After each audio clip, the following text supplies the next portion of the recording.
এবারে দেখুন দহি কাবাব, সঙ্গে ধনেপাতা পুদিনা পাতা দিয়ে ঘন ঘন দই বানাবেন।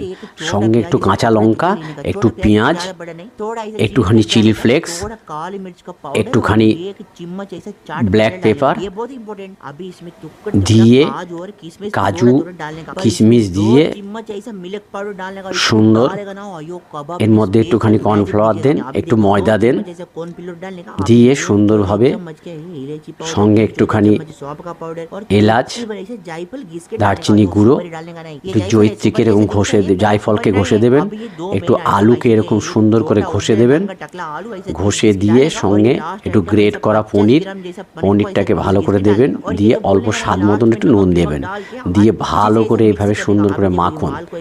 মাখলে এইরকম দেখতে হয়ে যাবে। একটা কাগজের মধ্যে গোল করে এরকম করে ঢোকান, বাজারে কিনতে পাওয়া যায় না।